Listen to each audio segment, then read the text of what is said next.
It's a sight the world has seen time and again, but somehow it is a shock each time it happens. A vicious tyrant brought low, his carefully constructed empire crumbling and collapsing under the weight of its own brutality. This week it happened, and it unfolded before our eyes in real time. Bashar al-Assad, the once dominant ruler of Syria and son of a father who was the dominant ruler of Syria, appeared untouchable. Despite 13 years of civil war, Assad held on to power, aided and abetted in his authoritarian rule by Iran and Russia, always there to ensure the rebels never gained so much as a fingerhold. But history is merciless to those who rule through fear alone. Like so many despots before him, Assad's spectacular fall was both inevitable and cautionary, echoing the collapse of countless oppressive regimes in recent history: Ceausescu in Romania, Gaddafi in Libya, and Saddam Hussein in Iraq. But Assad's fate not only echoes these modern fallen tyrants, it also follows a far older script.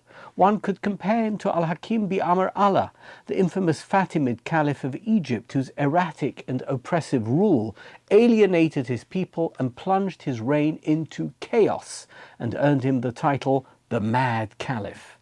Ascending the throne in 996 at the tender age of 11, Al-Hakim initially showed promise, but quickly descended into a pattern of bizarre and despotic behavior, not unlike Bashar al-Assad, the seemingly gentle and refined ophthalmologist from London who in 2000 succeeded his father Hafez amid widespread international hope that he would usher in a softer, more progressive era for Syria, only to perpetuate and even amplify his father's oppressive rule.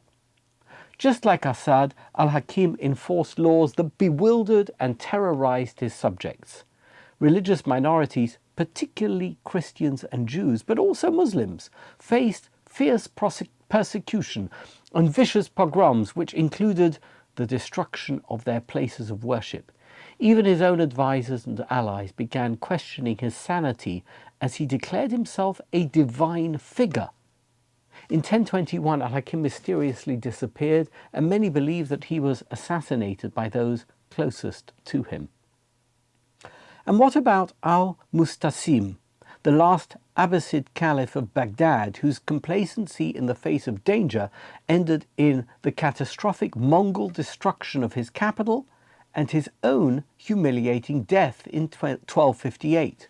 Al-Musta'sim presided over a city once the jewel of the Islamic world, but by his time the Abbasid Caliphate had been reduced to little more than a shadow of its former glory. The Caliph, known for his indecisiveness and weak leadership, grossly underestimated the threat posed by the marauding Mongols, led by Hulagu Khan, who were systematically conquering the surrounding regions.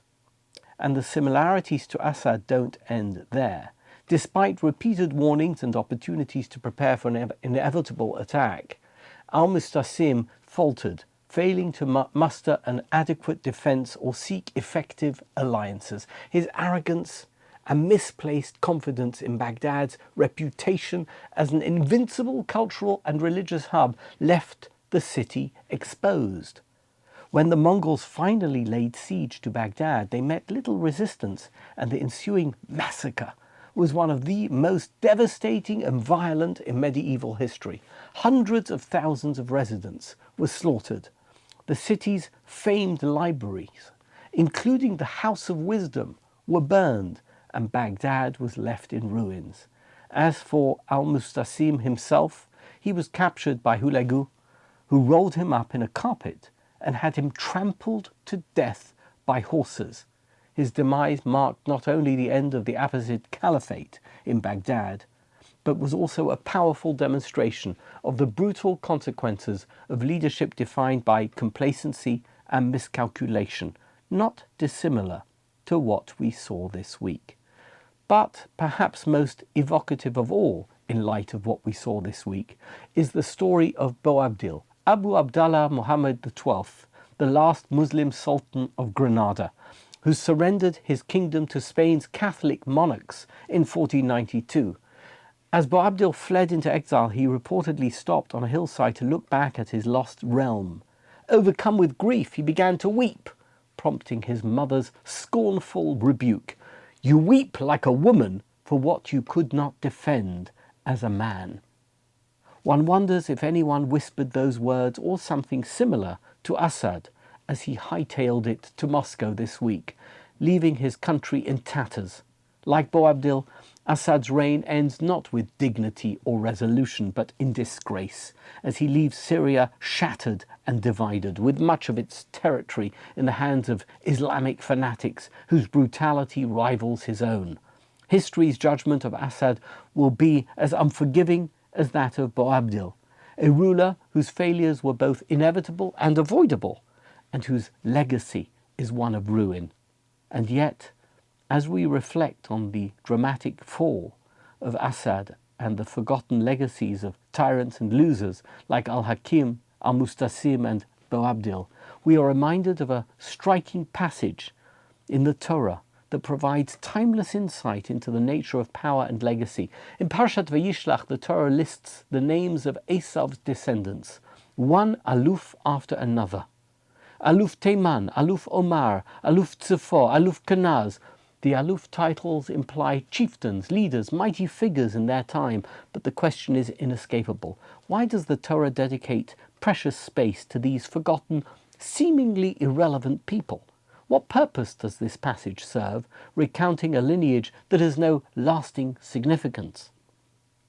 The answer lies in the Torah's subtle but profound message about the nature of power. These were individuals who, in their day, seemed mighty and important, wielding authority and commanding respect. People lived or died at their whim.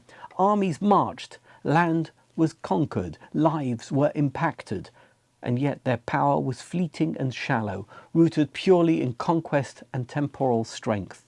They left behind no meaningful legacy, no enduring contribution to humanity, and no ethical framework by which the world might remember them. Their names survive only as worthless reminders of how empty their power truly was, and how history has erased them from any narrative of significance. Contrast this with Jacob and his descendants, whose legacy transcends physical power or political dominance. Jacob's strength and the enduring legacy of the Jewish people lies in the covenant with God, the divine ethical rule they uphold, and the moral compass they provide to the world. While the alufim of Esav's lineage have faded into obscurity, their power nothing more than a historical footnote, Jacob's descendants continue to endure and thrive, making their positive mark wherever they are. Their influence is not measured in fleeting military victories or in their ability to kill or torture those they control, but in the eternal values they represent. The juxtaposition is striking and deliberate. Bashar al-Assad, like Esav and his descendants, may have controlled territory and wielded the power to kill hundreds of thousands of people, but in the end, he was and is nothing, and his legacy is nothing. The power of the Esavs and the Assads, no matter how overwhelming it may be in their day, is hollow when measured against the enduring values of justice, compassion, and faith. Ultimately, it is not the alufim of the world who are remembered, but those who commit themselves to something far greater than themselves. Such people are recalled forever, and their deeds are remembered and valued for eternity.